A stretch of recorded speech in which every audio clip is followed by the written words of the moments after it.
আলহামদুলিল্লাহ, সমস্ত প্রশংসা আল্লাহ সুবহানাহু ওয়া তাআলার জন্য।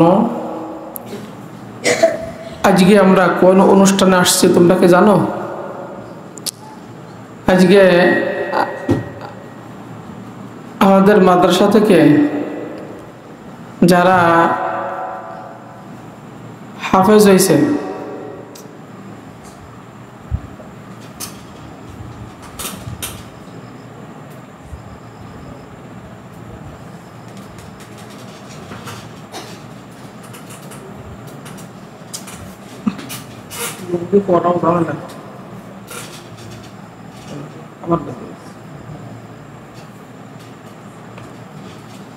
যারা আমাদের মাদ্রাসা থেকে হাফেজ হয়েছে তাদের আজকে বিদায় অনুষ্ঠান। জানো তোমরা?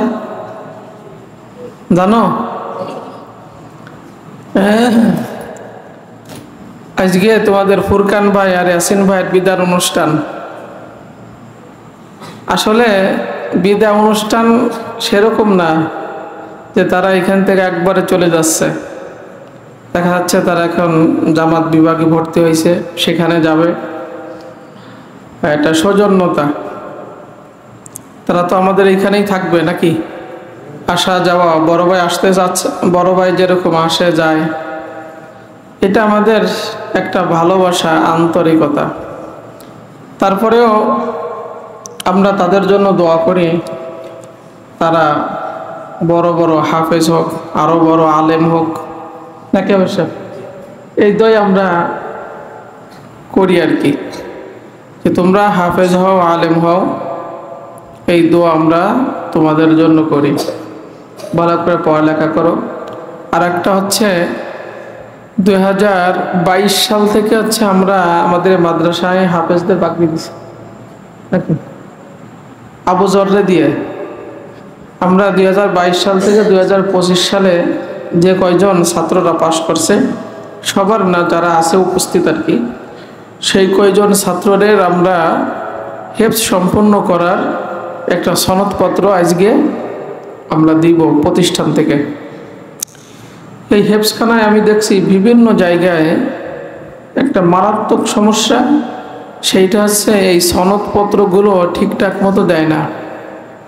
না দেওয়ার কারণে একটা ছেলে একটা ধাপ অতিক্রম করলো, সে হাফেজ হলো, তার প্রতিষ্ঠান থেকে যে একটা মূল্যায়ন, প্রতিষ্ঠান থেকে একটা সনদপত্র দেওয়া, এটা অনেক প্রতিষ্ঠানে এটা দেয় না। না দেওয়ার কারণে ওই ছাত্র যে হাফেজ হয়েছে না কি হয়েছে, মৌখিক শুধু স্বীকৃতি দিলেও যে আমি হাফেজ হয়েছি, কিন্তু প্রতিষ্ঠান থেকে কোন একটা প্রমাণপত্র না দিলে ওইটা মানে ওর গ্রহণযোগ্যতা তখন মানে কমে যায়।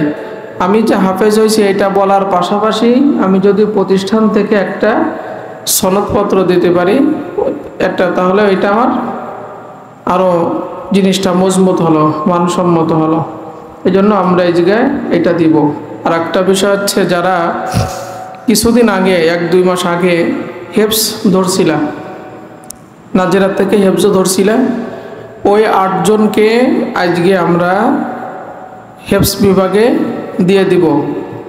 ঠিক আছে, আজকে আনুষ্ঠানিকভাবে দিয়ে দেবো। আগামীকালকে থেকে তোমরা হেফজখানায় হাফেজ সাহেবের কাছে সবকা মুক্তা যেসব নিয়ম নীতিগুলো আছে হেফজ বিভাগের, সেইগুলো মেনে তোমরা চলবা। আর নাজের মক্তব বিভাগ থেকে যারা কোরআন শরীফ ধরছিল পুরনো, তার মধ্যে হামিম আছে, আর কি আছে পুরনো? হ্যাঁ, সে কি আছে এখানে? তুমি আর একজন কিটা? উসমান আছে। আচ্ছা, যে 8 জন তোমরা হেফজখানায় যাবা তারা একটু দাঁড়াও তো।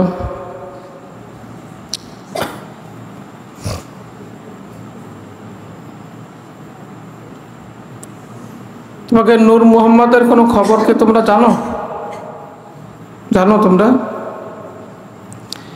হাফেজ হইতে গেলে কষ্ট করতে হবে। হাফেজ হইতে গেলে কি করতে হবে? তোমরা কি হেফজখানার নিয়ম কানুন মেনে, মাদ্রাসার নিয়ম কানুন মেনে হাফেজ হওয়ার নিয়ত আছে? আছে সবার? নাজেরাই কষ্ট বেশি না হেফজোখানায় কষ্ট বেশি? নাজেরায় আরামসে গল্প করছো, আরামসে ঘুরে বেড়াইছো, হেফজোখানায় গেলে ওই সুযোগ কিন্তু আর নাই। এখন তোমরা বুঝে শুনে এখন সবার সামনে বলো, হেফজোখানায় যাবা না নাজেরাই থাকবা? সুখী থাকবা না দুঃখী যাবা? দুঃখের জায়গায় যাবা না সুখের জায়গায় থাকবা? হ্যাঁ, কোন জায়গায়? দুঃখের জায়গায় যাবা? সবাই বলো, দুঃখের জায়গায় যাবা? তা এত তাড়াতাড়ি দুঃখের জায়গায় যাইতে চাচ্ছ কেন? আল্লাহ রাব্বুল আলামিন বলেন, ফাইন্না মাল উসরি ইসরা, ইন্না মাল, দুঃখের সাথে কি আছে? সুখ আছে, আর সুখের সাথে দুঃখ আছে। তার মানে কোনো ব্যক্তি যদি ছাত্র জীবনে দুঃখ কষ্ট ভোগ করে, সে ওই জীবনে যে সুখ পাবে, মানে পরবর্তী জীবনে যে কি পাবে? ছাত্র জীবন যখন শেষ, তার সুখের জীবন শুরু। আর কেউ যদি ছাত্র জীবনে আরাম করে, তাহলে সে কি করবে? ছাত্র জীবন শেষ হওয়ার সাথে সে কি করবে? দুঃখের জীবনে সে পাড়ি দিবে।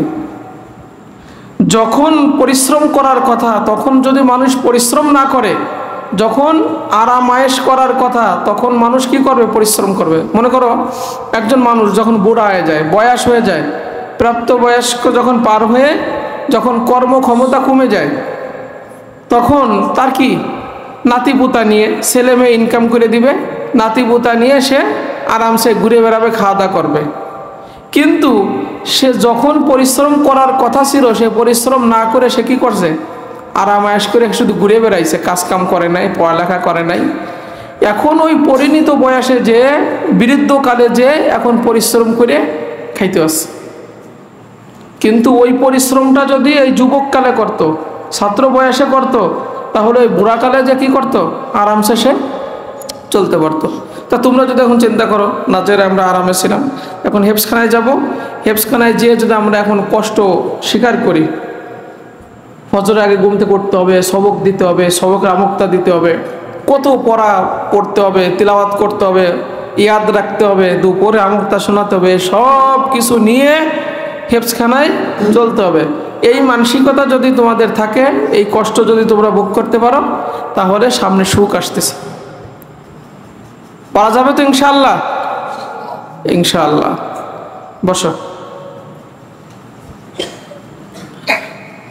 এরপরে যারা বিদায় নিবা, তারা কই? মানে বিদায় তো নিচ্ছ না, আবার তো আসবা না, কিন্তু একটা আনুষ্ঠানিকতা আর কি, নাকি দোয়া নেওয়া, নাকি তুমি একবার আমাদের এখান থেকে ধুয়ে মুছে চলে যাচ্ছ? হ্যাঁ, ফুরকান মিয়া, হাফেজ মোহাম্মদ ইয়াসিন খান, হাফেজ মোহাম্মদ ফুরকান আহমেদ শুভ,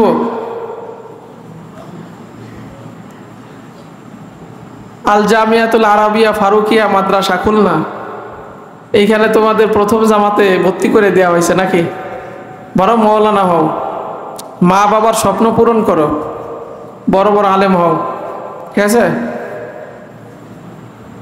তা আমরা তোমাদের এই, যেহেতু আমাদের এইখানে তোমাদের স্থান শেষ হয়েছে, মানে আমাদের এখানে হেফজ শেষ করার পরে আরও একটা স্থানে তোমরা সেখানে গেছো, সেখানে যেও কিন্তু সুনামের সহিত সেই প্রতিষ্ঠানে থাকবা।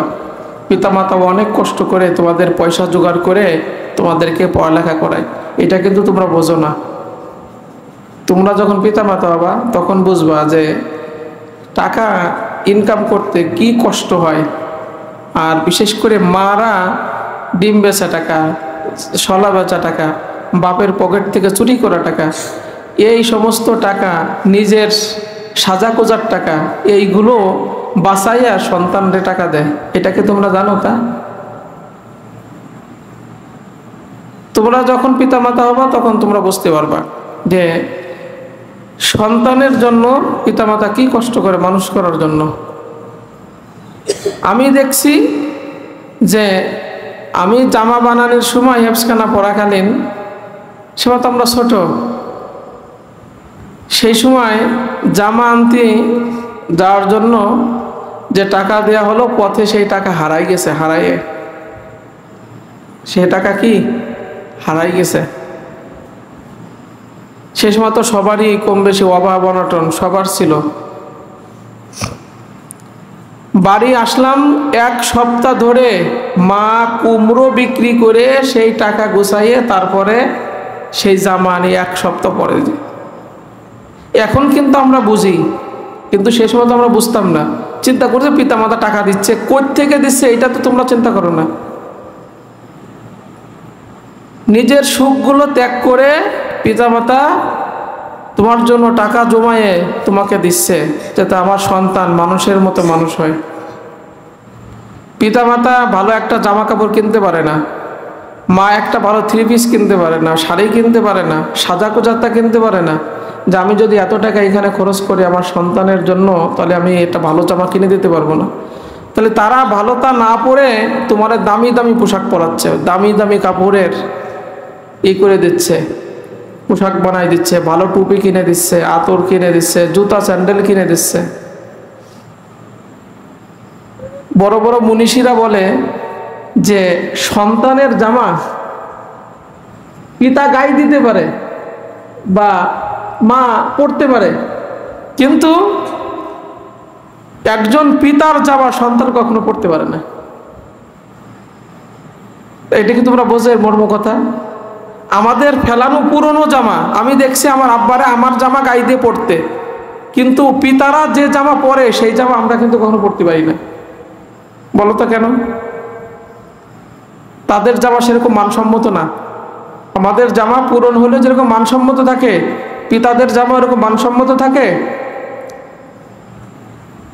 তোমাকে যদি এখন বলি যে ফুরকান আহমেদ তোমার আব্বার জামা তুমি আজকে পরবা, খান সাহেবরা যদি বলি যে খান সাহেব তোমার আব্বার জামা তুমি পরে মাদ্রাসায় আসো, কি আবিষ্কার? এটা হাসার কথা না, এ কখনো সম্ভব হবে? হ্যাঁ, মানিয়ে নিতে পারবে? তুমি বলবা তোমার এই জামা পরে একটা মজলিসে যাওয়া যায়, একটা পরিবেশে যাওয়া যায়, তুমি তখন এই কথা বলবা?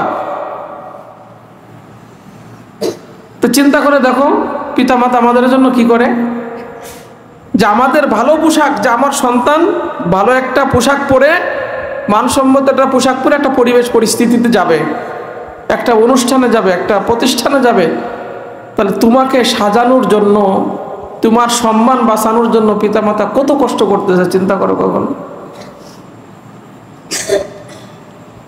এই যুগের মেয়েদেরকে যদি বলা হয় যে তোমার মায়ের একটা 3 পিস পরে তুমি একটা অনুষ্ঠানে যাও, মরে যাইতে রাজি, যাবে? অথচ মায়ের 3 পিস মা পড়তেছে না, পড়তে পারতেছে। এই জন্য পিতামাতাদের পোশাকাদি আমরা যারা সন্তান আমরা পড়তে পারি না, আমাদের ওইটা ইগোতে বাদে, ইগোতে লাগে। কিন্তু আমাদের পোশাকগুলো ঠিকই পিতামাতা পড়তেছে। এই জন্য তোমাদের প্রতি আমার নসিহা হচ্ছে, এই পিতামাতার কষ্টের টাকা মূল্যায়ন এটা তোমরা করবা, মনে থাকবে ইনশাল্লাহ। তোমরা চিন্তা করো তুমি যেতে পারো আমার অর্থ জোগাড় করে দেওয়া, কিন্তু কোত্থেকে দিচ্ছে এটা তো তোমার চিন্তা নাই, কত পরিশ্রম তারা করতেছে এই চিন্তা তো তোমরা কখনো করো না। সবাইকে বলতেছি এই জন্য টাকা পয়সা নষ্ট না করা, যতটুকু প্রয়োজন বাড়িতে তোমরা বাড়তি চাপ সৃষ্টি না করা। অনেকে বাড়তি চাপ সৃষ্টি করো যে টাকা না দিলে পড়বো না, মাদ্রাসায় যাব না, ভালো জামা না কিনে দিলে মাদ্রাসায় যাব না, এই কত বাহানা তোমরা করো। এইগুলো করা যাবে না, মনে থাকবে তো ইনশাল্লাহ। আসো তোমরা আমার কাছে আসো, এই পাশে আসো। যারা আর এক গ্রুপ আছে তবে সব যারা হাফেজ হইছো তারা কই, যাদেরকে আজকে সার্টিফিকেট দেবো তারা কই, তাদের একটু দেখাও।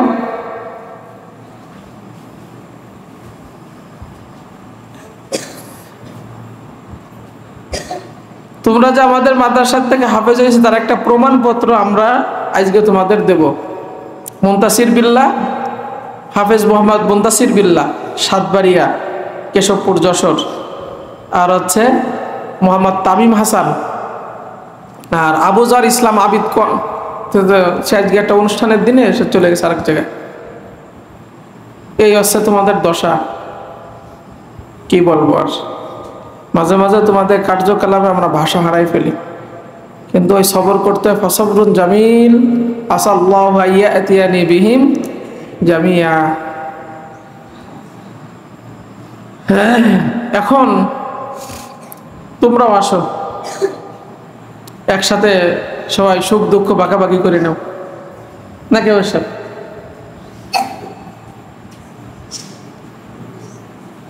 তোমরা একের সাথে দাঁড়াও, এই পাশে একজন দুইজন দাঁড়াও, ওই পাশে দুইজন আসো।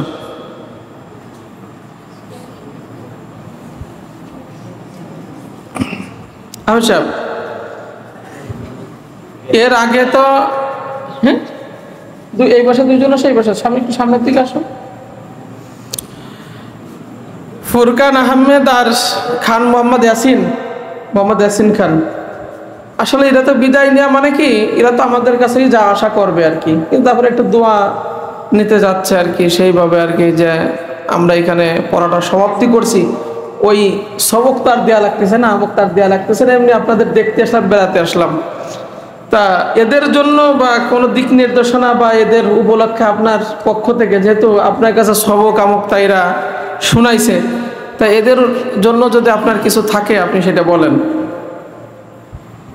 আসসালামু আলাইকুম ওয়া রাহমাতুল্লাহ। আশানপুর হিফজুল জাকির মাদ্রাসা এফসখানা ও এতিমখানা, আজকে এই বিদায় অনুষ্ঠান, আসলে বিদায় শব্দটা একটা কষ্টদায়ক, তারপরও কষ্ট হলেও বিদায় অনেক সময় দিতে হয়, বিদায় নিতে হয়। তো আমাদের মাদ্রাসার দুইজন ছাত্র আমাদের কাছে অনেকদিন থাকার পর তাদের পড়াশোনা শেষ করে আমাদের কাছ থেকে আজকে দোয়া নিয়ে তারা অন্য জায়গায় আরো ভালো লেখাপড়া করার জন্য যাবে। তো আমি তাদের উদ্দেশ্যে এতটুকু বলবো যে আজকে এই জায়গা থেকে যেরকম সুনামের সহিত উস্তাদের দোয়া নিয়ে যাওয়া হচ্ছে, এরপরে যে স্থানে যাবে সেই স্থানেও সকল উস্তাদের সুনজরে থাকবে, সকল উস্তাদের দোয়া নিয়ে চলবে, আর লেখাপড়ার প্রতি তারা লক্ষ্য রাখবে যাতে তাদের সামনের জীবন আরো উজ্জ্বল হয়। এজন্য আমি তাদের জন্য দোয়া করি, আল্লাহ পাক রব্বুল আলামিন তাদের সকলকে কবুল করুন, আমিন। তোমাদের পক্ষ থেকে কিছু বলার আছে উস্তাদের জন্য বা ছাত্রদের জন্য? এক একজন করে বলো। খান মোহাম্মদ ইয়াসিন, তুমি বলো তোমার যদি কোনো অনুভূতি থাকে, ছাত্র ছোট ভাইদের জন্য, শিক্ষকদের জন্য। আসসালামু আলাইকুম ওয়া রাহমাতুল্লাহি ওয়া বারাকাতুহু। একজন মাঝখানে, আমি অনেকদিন আপনাদের সাথে ছিলাম, চেয়ারের মাঝখানে দাঁড়াও, পিছনে দাঁড়াও, দেখা যাবে আমার আচরণে এই পিছনে, আমার পিছনে সোজাসুজি দাঁড়াও, দেখা যাবে। মেহরবানি করে মাফ করে দিন এবং আমাদের জন্য দোয়া করবেন যেন আমরা ভালোভাবে পড়াশোনা করতে পারি এবং ভালো একজন আলেম হতে পারি, আমিন। আমাদের উস্তাদগণ আমাদের জন্য অনেক কষ্ট করেছে, আমাদের পড়াশোনা করানোর জন্য এই পর্যায়ে আমার জন্য অনেক কষ্ট করেছে। যেন উস্তাদের কাছে আমরা দোয়া চাই, যেন উস্তাদ আমাদেরকে দোয়া করে দেয় এবং আমরা যেন ভালো একজন আলেম হতে পারি। চলার পথে উস্তাদের সাথে অনেক বিয়াদব হয়ে গেছে, ওনারা জানতে। উস্তাদের কাছে আমরা মাপ চাই, মেহরবানি করে উস্তাদ আমাদেরকে মাফ করে দিন। ফুরকান আহমেদ, তোমার কিছু বলার থাকলে তুমি বলো, তারপরে তুমি বলো। তোমার ছোট ভাইরা আছে না, একসাথে ছিলে, ওইটুকু ইয়াদ করে কও। আসসালামু আলাইকুম ওয়া রাহমাতুল্লাহ।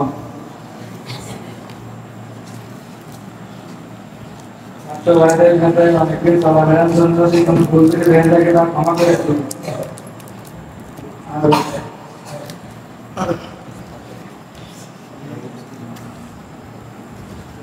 সরকে যাতে ভুল করে হয়ে থাকে মাফ করে দিন।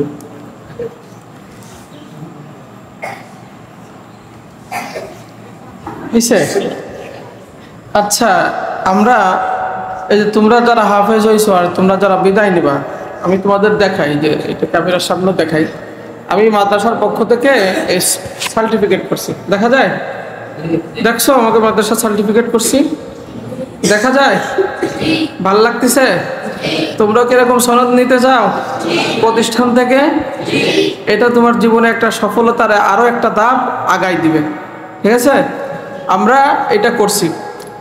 আমরা হাফেজ সাহেবের মাধ্যমেই হাফেজ সাহেবকে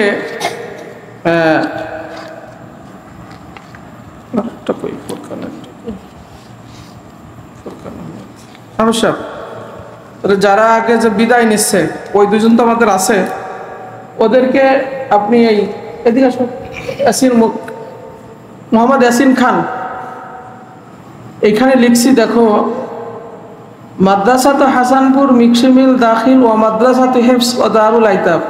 হাসানপুর মিক্সিমিল দাখিল মাদ্রাসা, হেফসখানা ও এতিমখানা, বাংলা ইংরেজি আরবি দুটোটা আছে। হুফাজুল কোরআন ফাউন্ডেশন বাংলাদেশ হিফজ শিক্ষা বোর্ড, নিবন্ধন নাম্বার 47-134-24, ঠিক আছে? হিফজ বিভাগ, হিফজুল কোরআন সমাপনী সনদ। মোহাম্মদ ইয়াসিন খান, পিতা মোহাম্মদ আব্দুল হাকিম খান, মাতা মোসাম্মদ সুমা খাতুন, সুমা না সুমি, সুমা খাতুন, গ্রাম খলসি, ডাকবাল সাজিয়ারা, উপজেলা ডুমুরিয়া, জেলা খুলনা। 1445 হিজরি মোতাবেক 2024 ইংরেজি সনে সুনামের সহিত তাজবিদ সহকারে পবিত্র কোরআন কারীম মুখস্থ করে হেফজুল কোরআন পরীক্ষা অংশগ্রহণ করে, যেহেতু আমাদের গত 24 সালে আমাদের হুফাজ ছিল না, আমাদের 25 সাল থেকে হুফাজ হয়েছে, কিন্তু আমরা যে বার্ষিক পরীক্ষা নিয়েছিলাম 3টা পরীক্ষা, প্রথম সবক, সেই আমরা পরীক্ষা সব কিছু বিবেচনা করে আমরা একটা মুমতাজ বিভাগে উত্তীর্ণ করে আমরা দিছি। ভর্তি রেজিস্টার অনুযায়ী তার জন্ম তারিখ 28/12/2006। আমি তার সর্বাঙ্গীন মঙ্গল ও সফলতা কামনা করি। মাওলানা নাইমুল ইসলাম, পরিচালক, হাসানপুর মিক্সিবুল দাখিল মাদ্রাসা, হেফসখানা ও এতিমখানা।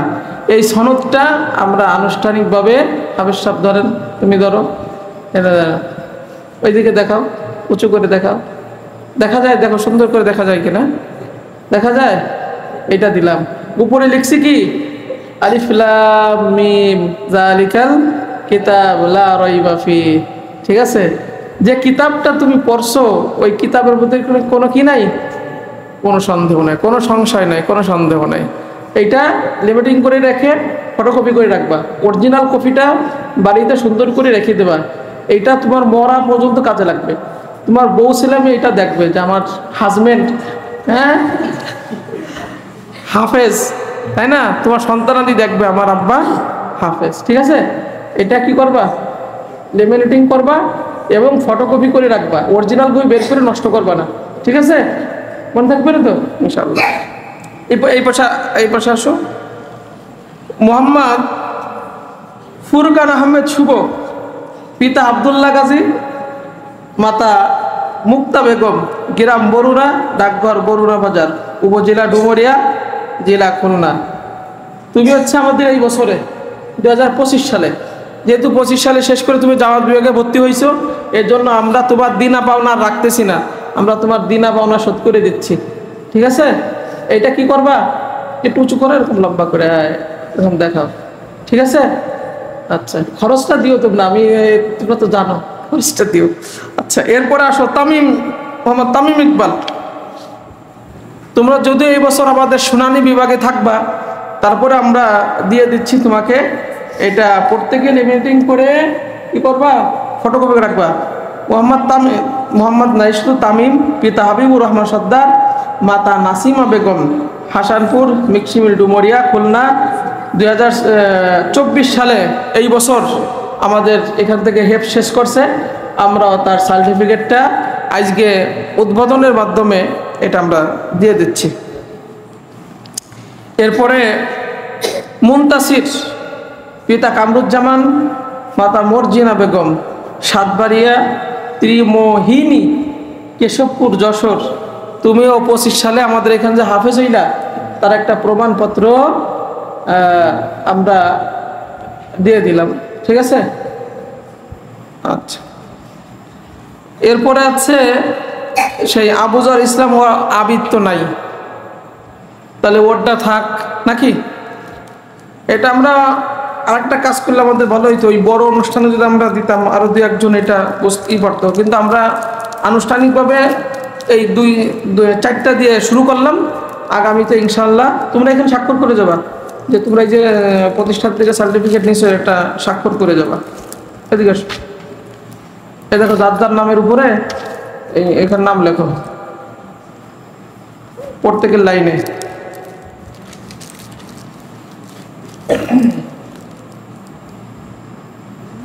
দেখো তাড়াতাড়ি লেখো, শুধু ইয়াসিন লেখো। ওই পাশে তারিখ দাও, এই শুধু আসলে হবে। আজকের তারিখ 26/4/25। পরের জন্য আসো, দ্রুত আসো। মুনতাসির বিল্লাহ আসো, নাম লেখো মুনতাসির, এনে তারিখ লেখো।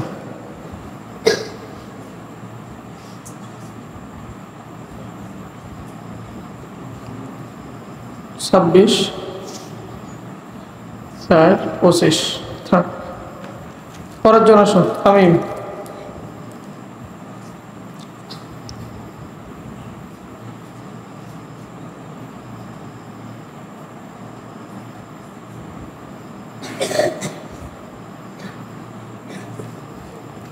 আচ্ছা এরপরে আসো ফুরকান আহমেদ আসো।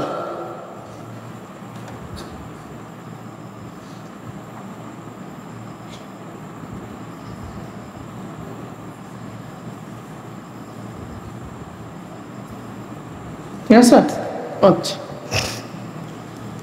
তাহলে তোমরা যারা হেফজখানায় যে 8 জনকে দিলাম, তোমরা আগামীকালকে থেকে হেফজখানায় যে সবক টবক দিবা, আর হেফজখানার খাতায় চূড়ান্ত নাম 1 তারিখ থেকে সব হেফজখানায় একদম যারা চলে গেছে ওদের কাটা সাটা দিয়ে সুন্দর করে নামের তালিকাগুলো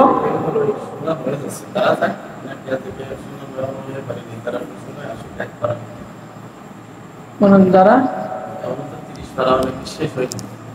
শেষ হয়নি। কার কার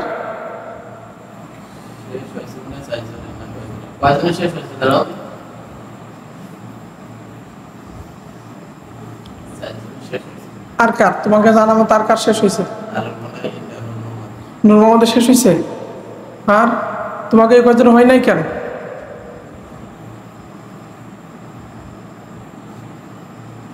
ঢিলামি করলে তো হেফজখানে হবে না, ঢিলামি করা যাবে না। বসো। আর মামু তো নাই, তাহলে আপাতত মামুরে দিয়ে বাকিগুলোর অবস্থা কি দেখিয়ে তারপরে এই করে দেবানি।